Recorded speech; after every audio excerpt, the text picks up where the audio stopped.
Is recording on? Yes, it is. Yeah, both are on. Good evening, our viewers. Welcome to the Council for Strategic Affairs platform. We are having the 19th episode of Strategically Speaking with Dr. Adityanjee. We have a very distinguished guest with us today, and we are going to discuss important geopolitical issues. The guest today is Dr. Alan Yang. Dr. Yang is joining us from Taipei in Taiwan, and we'll be having a conversation with Dr. Yang on the recent presidential election results in Taiwan and the One Taiwan Doctrine. Dr. Yang is the Executive Director of Taiwan Asia Exchange Foundation, a think tank based in Taiwan that was started in 2018. He is also a university professor at National Changchi University in Taiwan, and he teaches graduate students for their PhD work. He is very well published. He has published more than 80 articles in peer-reviewed journals. He makes frequent media appearances, and his think tank actually deals with ASEAN countries, South Asian countries, and world at large. So welcome to the CSA platform, Dr. Yang. Welcome again, because this is not the first time you have been on our platform. Thank you, sir. Thank you for the kind invitation. I'm deeply honored to be invited, and I'm more than delighted to contribute to this program and also the interview in my personal capacity and my limited knowledge. Dr. Yang, first of all, let me congratulate you for successful conduction of the presidential election in Taiwan, despite interference and warnings from the CCP. Can you tell us a little bit about the presidential election results and its implications for future? Yeah, thank you very much for this very kind introduction. My name is Alan Yang. I take the pleasure to contribute to this interview in my personal capacity. I would like to briefly update the background and the result of this January presidential election and our parliament election in Taiwan. This is the continuous story starting from 1996 that Taiwanese people enjoy the political right to directly vote for our presidential candidate. And that means as a sovereignty country, we can independently decide the leadership who will lead this country for every 4 years. And similar to the previous presidential election, this year's voting rate is around 72%, 71.9%, which is not that high, but comparing with the Western democracy, actually it is high. And the result has shown that the current incumbent Vice President, Dr. William Lai Ching-te, and his Vice President candidate, Ambassador Bi-khim Xiao, has won the presidential election with the 5.5 million vote, accounts for 40%. And that represents the DPP will continue to lead this country for another 4 years, even another 8 years.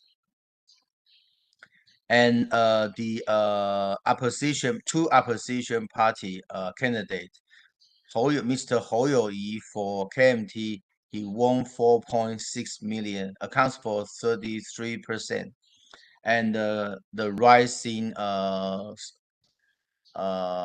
politician, Mr. Ko Wen-je, leading TPP, Taiwan People's Party, a third party that win 3.6 million, accounts for 21%. I think in this domestic configuration, you can find that there are three main political camp that struggle for this presidential election, and President-elect William Lai will lead this country. And if you look at the turnout among the local counties or township, you can see that Lai Ching-de's team won 12 out of the 22 county. And regarding Taiwan's 236 township, William Lai also win 263 township, comparing with KMT's 128, and Mr. Ko only win 4. And this is the result of the presidential election just happened in January. And as as the moderator just asked me to address the implication, I would say this presidential election signal the crossing the turning point of Taiwan with continuity and also changes. I will first address the changes feature of this presidential election. There are 4 changes. The first change is Lai Ching-de's victory mark a new breakthrough of the previous experiences that only one political party can rule Taiwan. I mean, can enjoy the presidency for 2 terms, not for 8 years. The incumbent presidency is President Tsai Ing-wen. Actually, she's from DPP. She has already done 2 terms, that is 8 years. And according to our previous case, starting from 1996, there will be a new political party rotation regarding the presidency. However, William Lai won the election, and that shows the people trust him and trust his team, DPP administration, to continue lead this country again. Despite hostility from Communist China and CCP, Yeah. because he was labeled as instigator of war by the CCP. Yes.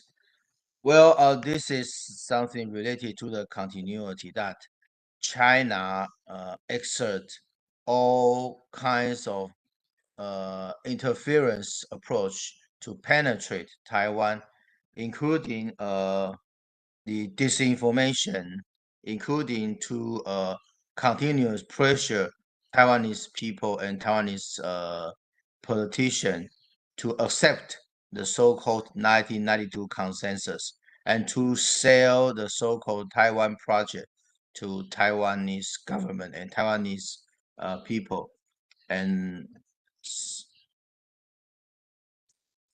unilaterally force us to accept what China would like Taiwan to be as a part of China and as a province of China, which has been strongly refused by Taiwanese people by casting our vote to vote for our president, our national leader, independently.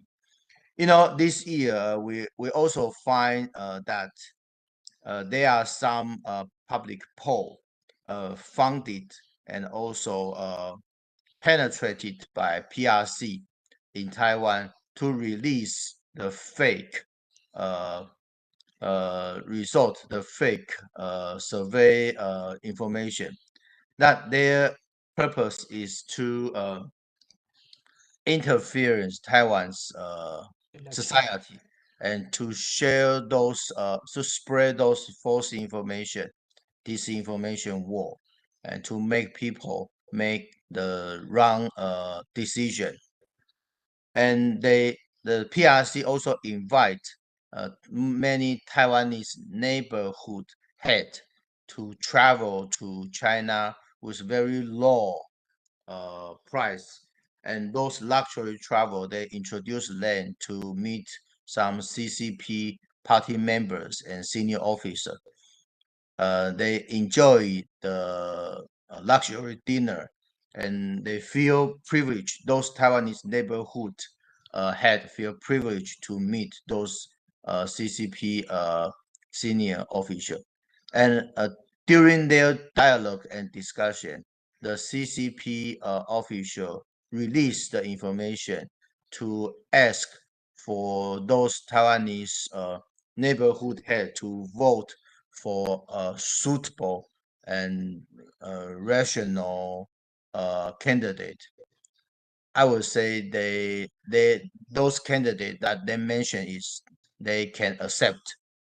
Definitely not William Lai. So I think those are all front penetration and influence shows Beijing pay much attention to this critical juncture of Taiwan.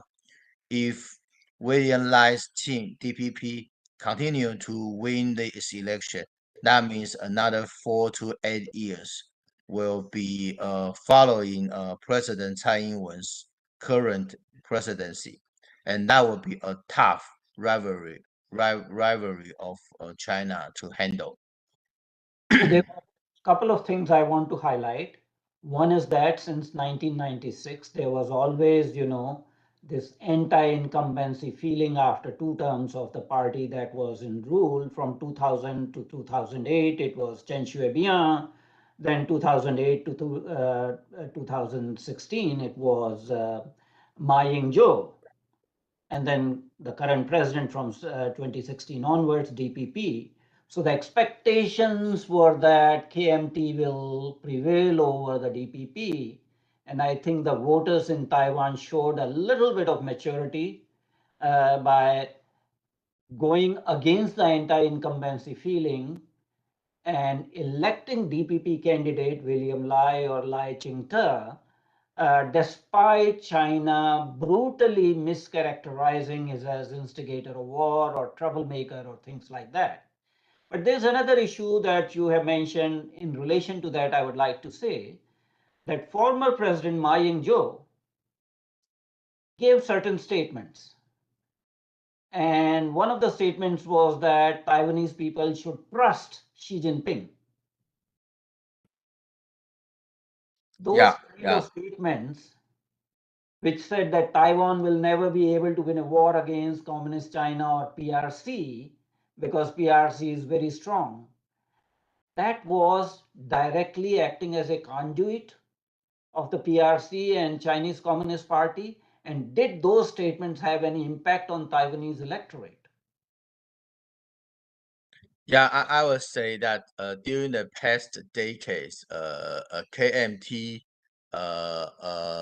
rule Taiwan for a long time, and since 2000s, that was the first political party location, the first ever DPP candidate.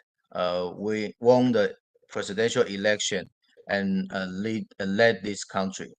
And after Chen Shui-bian, by then, after Chen Shui-bian, Dr. Ma Ying-jeou took office and took over the presidency, and his term, I would say, signal another critical juncture of Taiwan to exist as a China-friendly country. So I think their imagination is the greater China imagination. That means Taiwan. We had our own constitution. We are a sovereignty country, and our name is Republic of China. And they then at that time the very popular political rhetoric called 1992 consensus become the precondition of the cross-strait exchange and collaboration. And that is a very important signal shown to China, and also the Chinese leader require any continued dialogue and collaboration between Taiwan and China based on this 1992 consensus.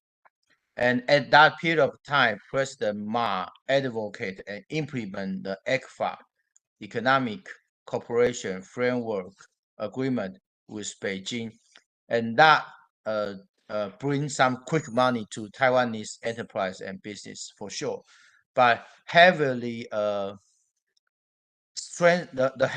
strengthening the bilateral tie with China also lead to the over reliance on Chinese market and Chinese economy.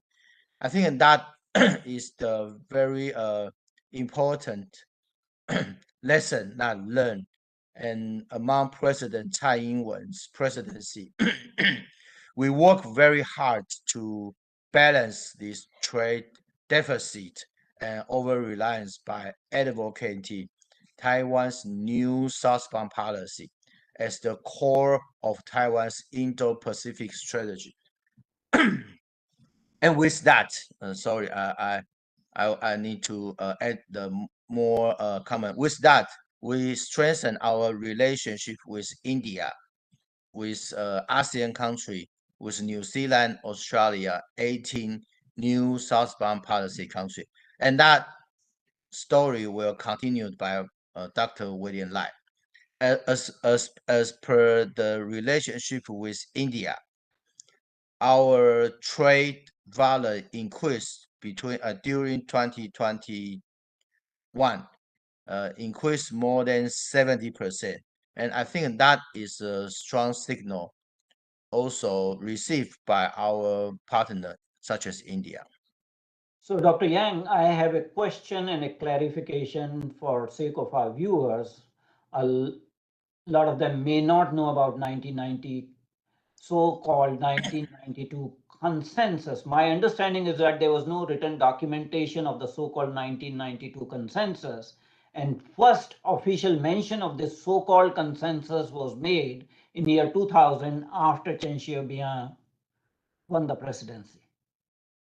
Is it just a figment of imagination, or it was a bilateral agreement with documentation? Well, the so-called 1992 consensus, my personal footnote is it's I would say it's a 1992 contingency.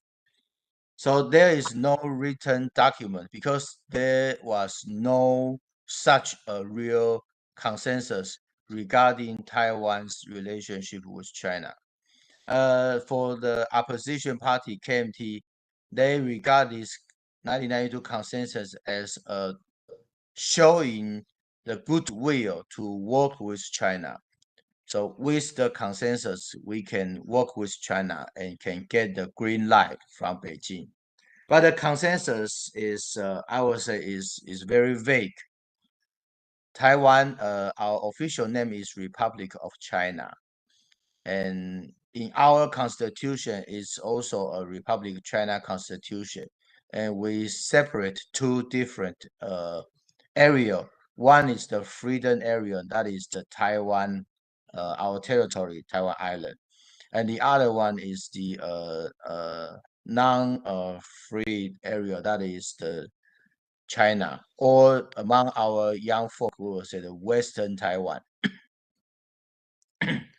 So both sides, Beijing and Taipei, agree that there is China. Our name is Republic of China, and their name is People's Republic of China. So one China, two interpretation constitute the key element of this 1992 consensus. So I would say it's a temporary and very it's a flexible way to reach out to each other and to promote the relationship. So there was definitely election interference from Communist China or PRC during and prior to Taiwanese presidential elections. But even after the elections, PRC and CCP are continuing with their activities. After the election of the Speaker of the Legislative Yuan, KMT's candidate Han Kuo-yu won with 54 votes compared to the DPP candidate who just got 51 votes, and TPP abstained. Now China is using this to, go around the town and say that DPP does not represent the people's will in Taiwan. Do you have any comments on this statement? Especially Well, yeah, it's a challenge. It is a real challenge that after Dr. William Lai won the presidential election, yes, our parliament, the legislative yuan, we call that as our parliament, is now divided because there is no majority political party, no majority faction will win the half of these seats. The ruling party, DPP, only have the 51 seats, account for 45%. And the KMT, the opposition party KMT, is now the ruling party of the AOY, the parliament. They have the 52 seats, accounting for 46%.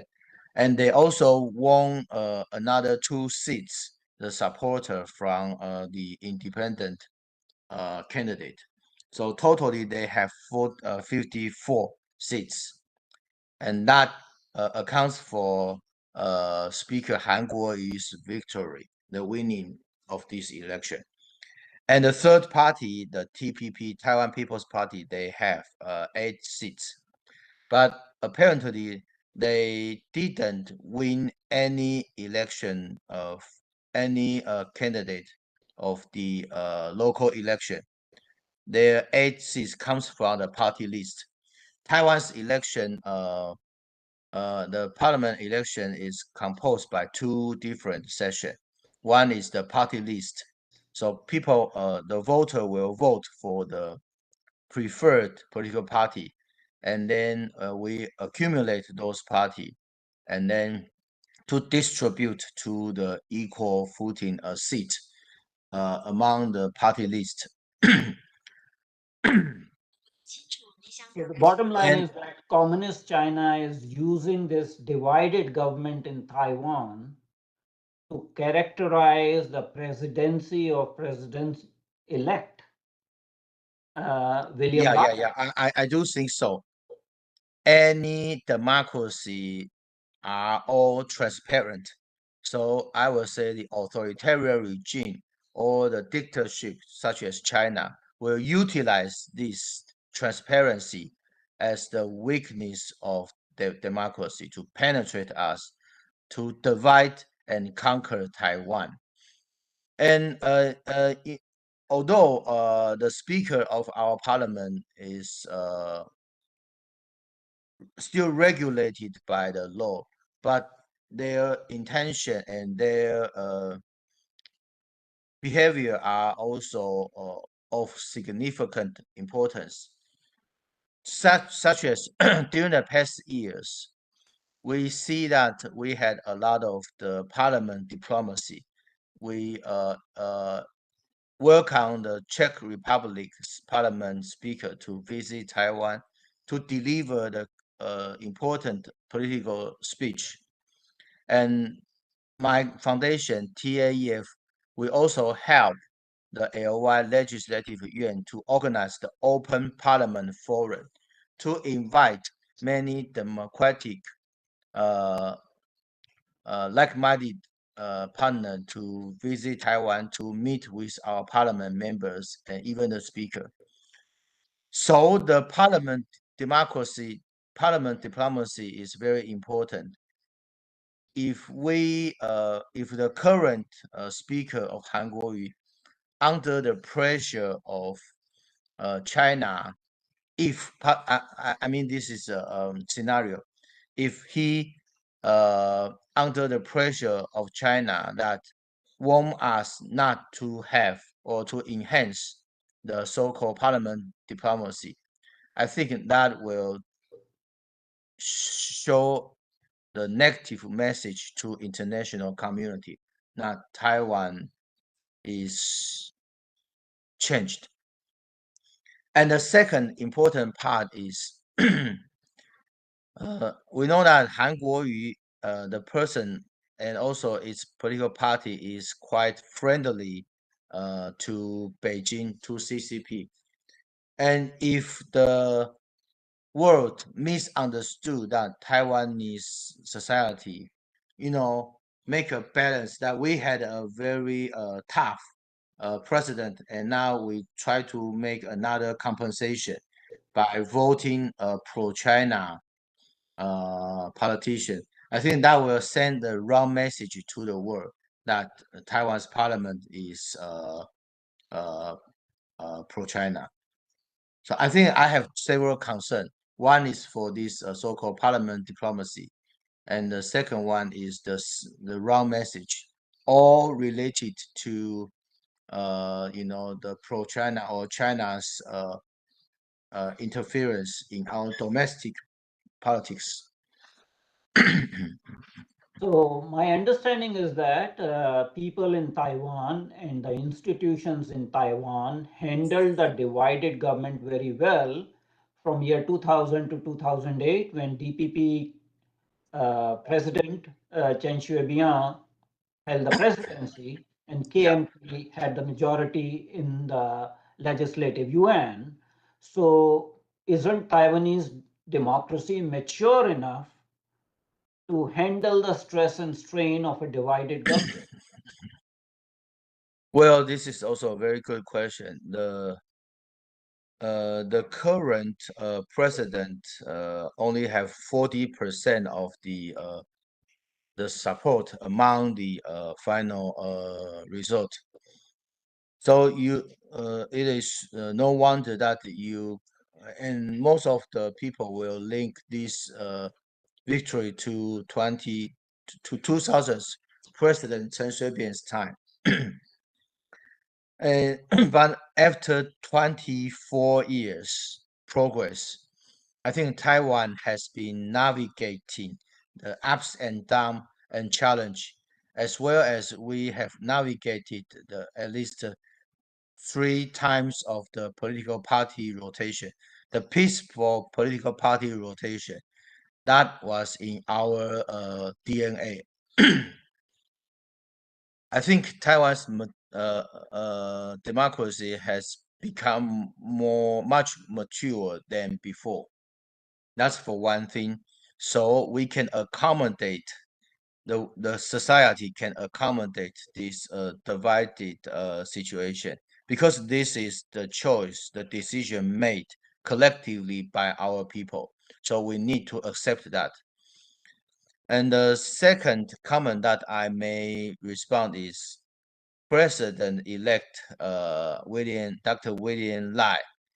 He was the legislator, and he used to be the most efficient and effective Secretary General of the DPP legislature. So he was experienced and he is experienced. And during the campaign, he proposed the vision of running this country in the forthcoming 4 years. By this well preparation, I think he will be aware of how to promote the negotiation among the different factions in LY. So my quick answer is he was the legislator and he knows how parliament works and operate, and he is committed to implement the vision of his campaign, and he will lead his team to negotiate, to strengthen the dialogue and goodwill negotiation among the parliament. President Tai, the outgoing president, during her last 8 years of presidency, had proposed several times to have a face-to-face meeting with Xi Jinping, but she was always rebuffed. Will President-elect Lai offer a face-to-face meeting with Xi Jinping in a third country? Well, I'm not in his team, but I cannot speak for him or his team. But with my limited knowledge, I know that he is very open to communicate with any top leader of CCP to first show Taiwan's stance and to reiterate the commitment of Taiwan to be a reliant, re- rely, re, a reliable partner, and also will be a stance on our democracy and sovereignty. I think he will be open to any possible negotiation or discussion with China. But during the past 8 years, we can find that although President Tsai Ing-wen also did this commitment, but Beijing always set up a political precondition to force Taiwanese government to accept the so-called elusive 1992 consensus, so that the suspension has kept for the 8 years. But I think President Lai, before the election, during the campaign, he mentioned he would like to have a dinner with Xi Jinping. That shows a goodwill that I'm not close my door and not close my ear. I would like to communicate with you at the equal footing basis. So I think not only with Xi Jinping, but he will be happy to communicate and dialogue with any national leader of this country, democracy leader, and also the partner country's president or prime minister. And a footnote that during the past years, he also annually attended the Yushan Forum that my foundation organized, and he has successfully interacted with the leaders and heavyweight politicians and leaders among the world. So that shows that he will be open to carry out the torch of President Tsai Ing-wen's foreign policy strategy, especially the new southbound policy. And the relationship with India will be one of the key priority. So, Dr. Yang, our viewers probably are not aware that President-elect uh, William Lai is also a physician. He is Dr. William Lai or Dr. Lai Ching-te. How would he tackle Communist China's continued opposition to Taiwan joining WHO as a member? Because it is very important for an important country, a large country with 24 million population, a democracy, not to be part of WHO when we are having, Chinese spread viruses all around, whether it is SARS or Wuhan virus or any such virus. It is imperative that a large country with 24 million population be part of WHO, be a member of World Health Organization. So how would Dr. William Lai deal with this situation so that Taiwan becomes a member of the World Health Organization?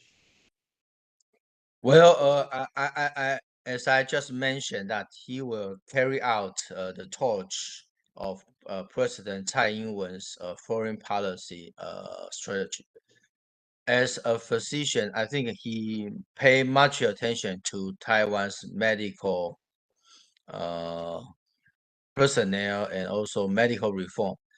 Among his campaign appeals, one of the policy is to promote the social engineering, including to improve the welfare of the medical staff, the nurses.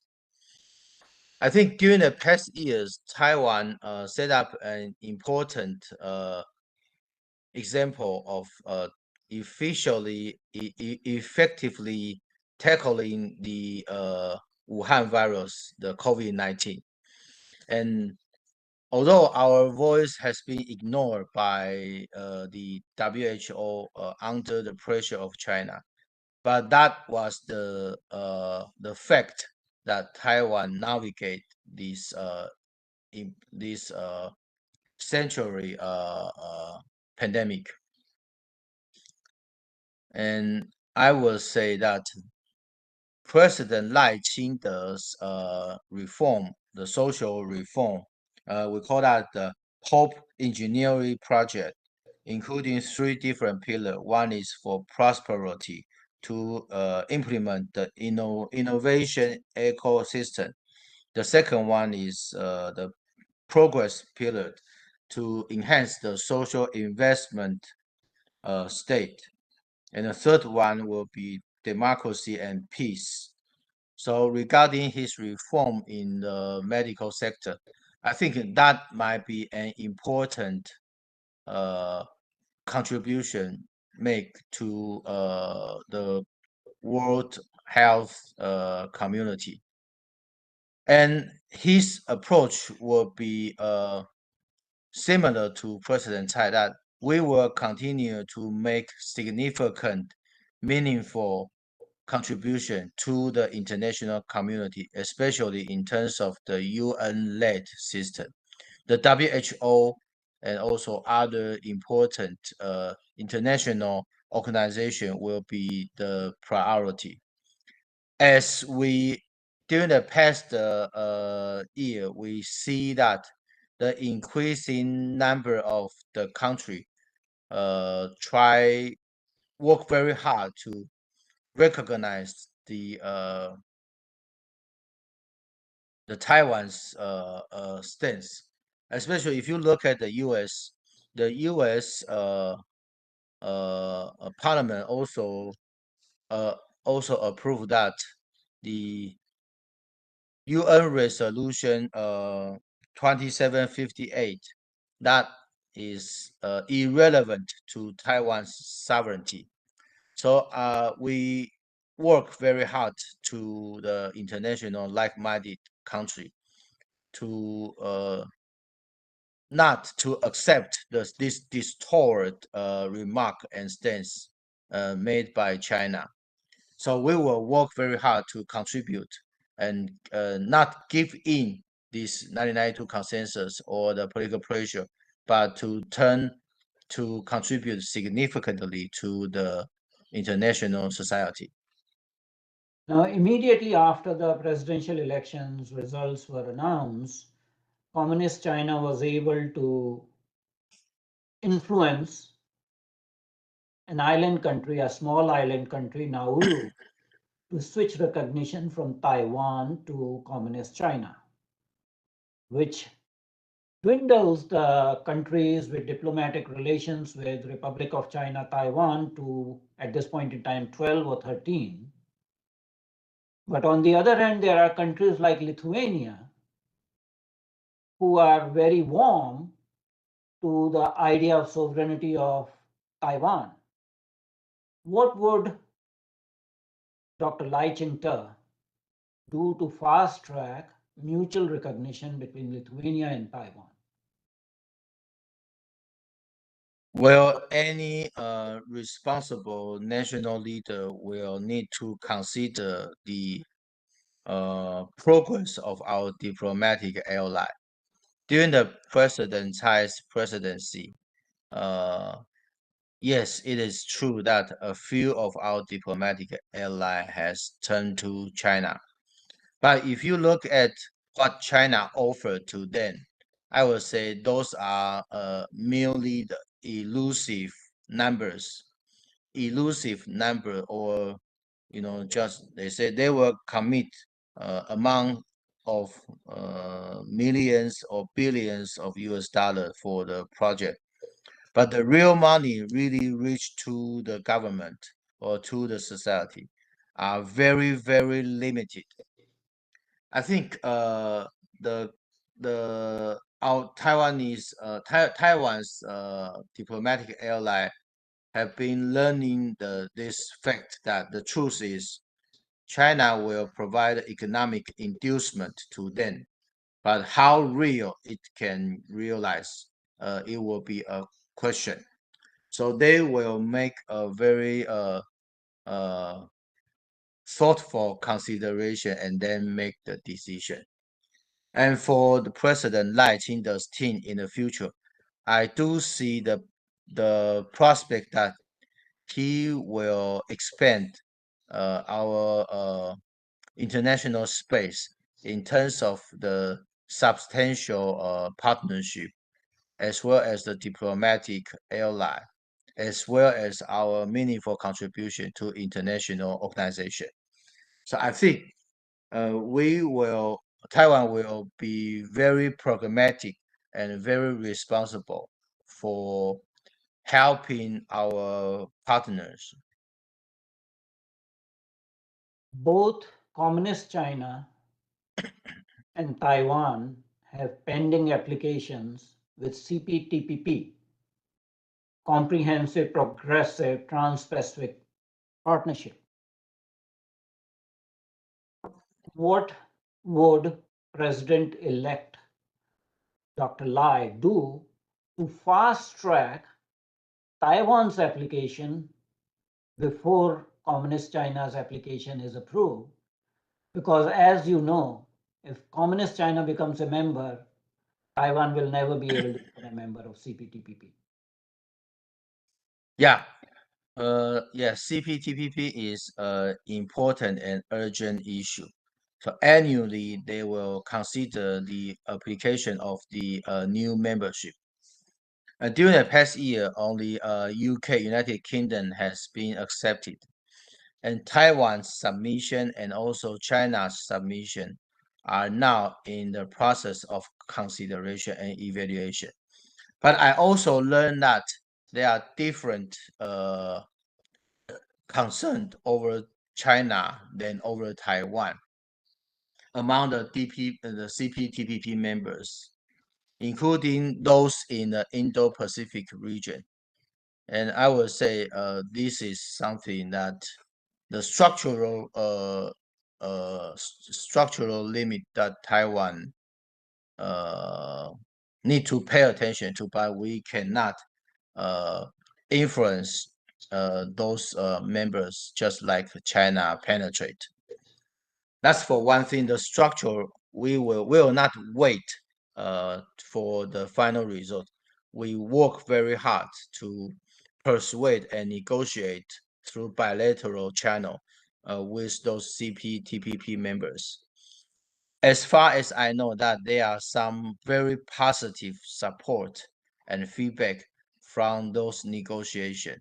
And I would say most of these CPTPP members recognize Taiwan's openness for our domestic market and also our democracy, our contribution to the international supply chain, not limited in the semiconductor supply chain. And I would say that was also the contribution made by President Tsai Ing-wen to of her 2 terms to make Taiwan indispensable, and that is her legacy left for Dr. William Lai. And for more pragmatic effort, I would say that China encountered more challenge than Taiwan. If you look at their their economy, domestic economy, the downgrade, and also the unemployment rate. According to the unofficial incomplete survey, you can see that around more than 40, even to 50% of unemployment rate of the young folks. So the Xi Jinping-led government also encountered a very serious inside challenge, and that will take years to overcome if he would like to continue lead this country and to increase its social and economic resilience. Comparing with that, Taiwanese government has been responsible to take good care of our young people and also to uh, utilize any opportunity to strategize our supply chain in line with the global supply chain and regional production network, and that is the positive side of Taiwan to be accepted by CPTPP. And if we if Lai continued the current effort made by Tsai Ing-wen, I will say there is a prospect of Taiwan to be included in the near future. I cannot predict that within this year, but within the forthcoming year, Taiwan is highly, my personal observation, Taiwan will have high possibility to be included in this CPTPP. As you know that when United States switched recognition from Republic of China to People's Republic of China, they simultaneously passed a domestic law called Taiwan Relations Act. Communist China has always tom-tommed the idea that by switching the recognition, United States has accepted and endorsed one China policy. But the very fact that there is Taiwan's Relations Act that guarantees sovereignty and security of Taiwan, does that mean one China policy or one China, one Taiwan policy of United States? Well, this is also a very important but sensitive issue. Definitely, U.S. has its own one China policy, and this one China policy is not in line with People's Republic of China, Beijing's one China principle. So I think first I need to make this clarification. So every country has their own one China policy, but not necessarily under the Beijing manufactured one China principle. So there are some room to work out, such as the Taiwan Relation Act of U.S. strengthen Taiwan's substantial relationship with U.S. And given this Taiwan Relation Act, we can see that U.S. Also recognized the fact that there was no jurisdiction over Taiwan by Beijing for 1 day, even for 1 second. And that is the fundamental principle of the Taiwan existence. So I would say, as since 2 years ago, when Madame Pelosi visited Taiwan, Beijing operate the military operation against Taiwan, and Taiwan contingency become the buzzword among the world, the geopolitics study community. But we don't really want to, be trapped by this Taiwan contingency because it's quite negative and it's under the one China unilateral and irrational operation. I will not also claim that the one China, one Taiwan statement, as you just mentioned, before the election, many people and rumor criticized Dr. William Lai for his position as a pro-independency politician. And he also made a clarification over that. A few years ago, he said himself as a pragmatic, pro-Taiwan independency political worker. In Mandarin, it is 务实的台独工作者.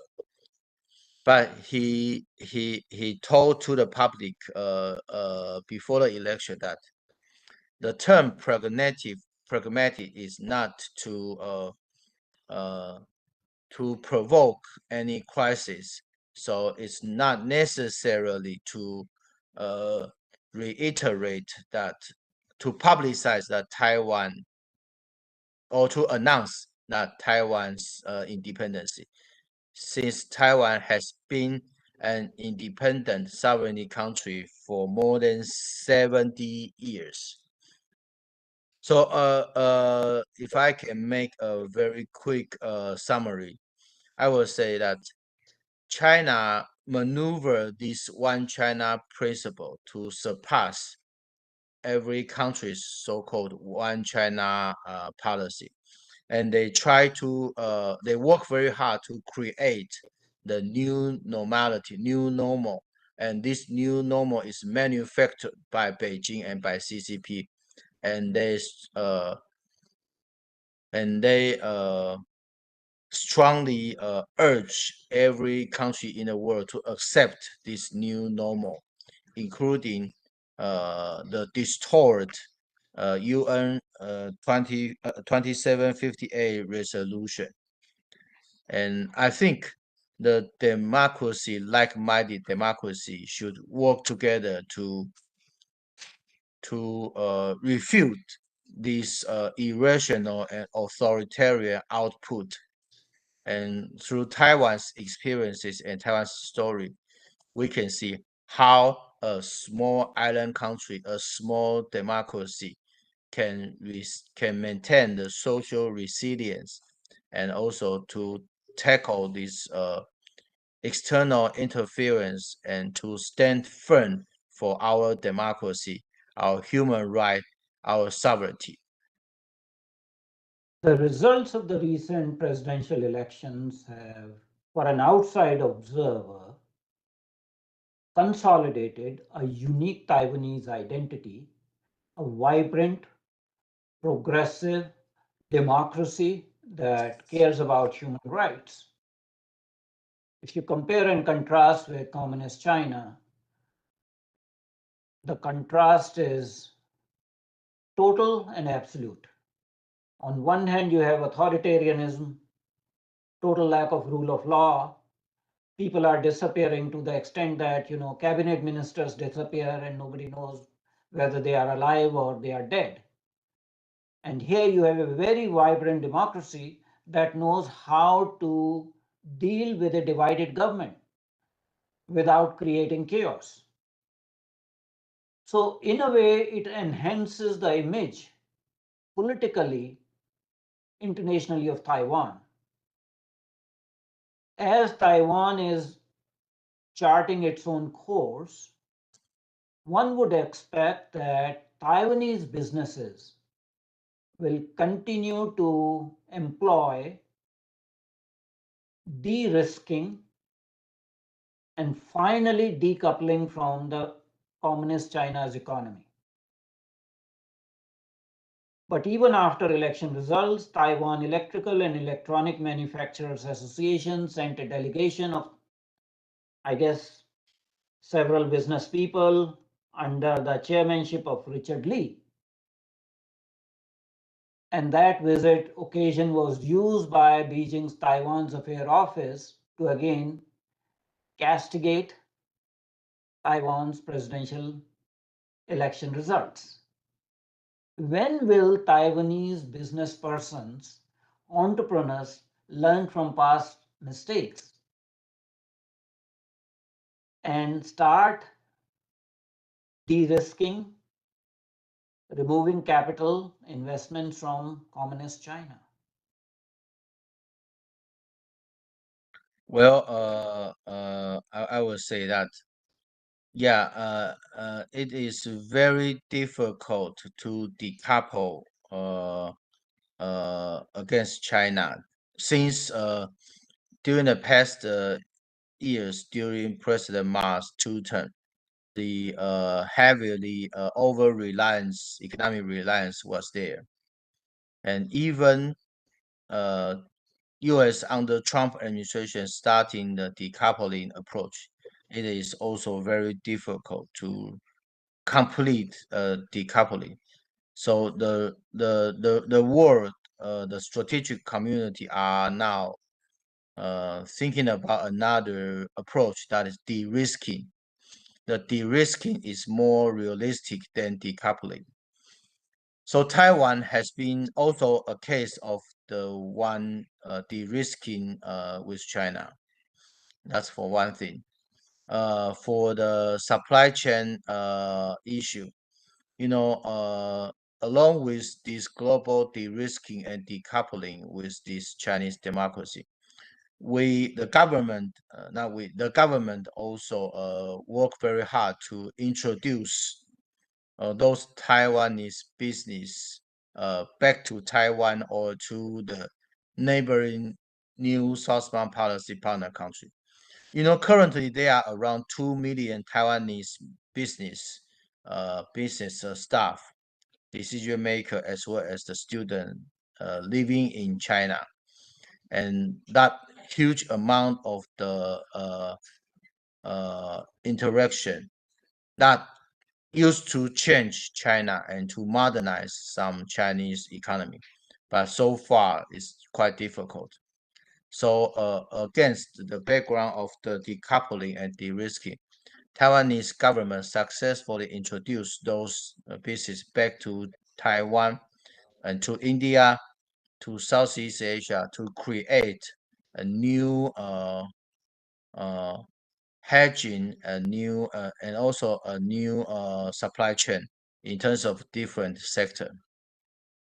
So What my this government will do, I will say, will turn the very pessimistic Taiwan contingency, the crisis, the worry, to a more proactive Taiwan relevancy. So turning Taiwan contingency to Taiwan relevancy is an important and positive message show to the world that the one China, one Taiwan doctrine can prevail. There is only one Taiwan. The Taiwan is democracy. Taiwan is not a province of China, and we will be very responsible and working as a reliable partner in de-risking China alliance with other like-minded partners.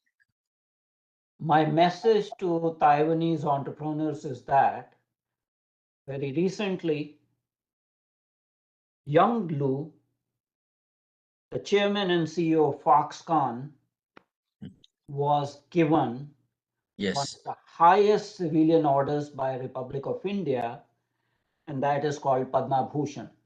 That's number 3 highest civilian award for contributions to business investments in India by Foxconn. On the other hand, when Taiwanese businessmen visit the communist China, some of them disappear or are imprisoned. So you have very stark choices that there's a country that is waiting to welcome you with open arms and honor you for your contributions, and another country that, you know, misutilizes your investments and puts conditions on you or tortures you or makes you disappear. Those are two very stark choices, and for Taiwanese business community and Taiwanese entrepreneurs, India is waiting for you. Any comments? Yes, I noticed these very encouraging updates from my Indian friends as well. It is true that Taiwan's economy, Taiwan's enterprise, not only the Foxconn but also the Gogoro, the butter, the electric vehicle company, also expand their electric battery factory in India. And I also learned from the new Indian Director General of the Indian Taipei Association that the introducing of the Indian workforce to Taiwan is also very possible and very encouraging. That will enhance the interaction among two country, two society, and also to contribute to the interflow of the personnel and also the skilled laborers. I would say Taiwan will be very happy to contribute in terms of making Taiwan indispensable and seeking the solid partnership of India and also other like-minded partner countries. So there may be limitations in terms of government to government relationships because of legacy of history, which is noted. But certainly the sky is open for business to business relationships, people to people relationship, and lastly, which is very important, culture to culture relationship. And I think we Yes. need to utilize all these avenues so that two democracies work in hand and not be cowed down by authoritarian dictatorial forces that do not respect human rights. Yes. Thank you very much indeed, Dr. Alan Yong, for coming to Council for Strategic Affairs platform. We thoroughly enjoyed this conversation. We wish you well. We wish people of Taiwan well, and we support their sovereignty and independence. And we hope that this country continues to grow further and further and become more and more prosperous and a beacon of hope to people in Northeast Asia. Thank you, sir. If I may have a final remark, Sure. I would urge and encourage the democratic family, the democracy, like-minded democracy should help with each other and work together to promote the prosperity for our economy and to enhance the progress for our society and people and to safeguard the peace for our country. So the 3P will be my final conclusion of today's interview. And I do like to thank you for your kind invitation. And I hope my interview will be meaningful and encouraging as well. Thank you very much. Thank you. Thank you. Thank you very much indeed, and we shall take leave from you.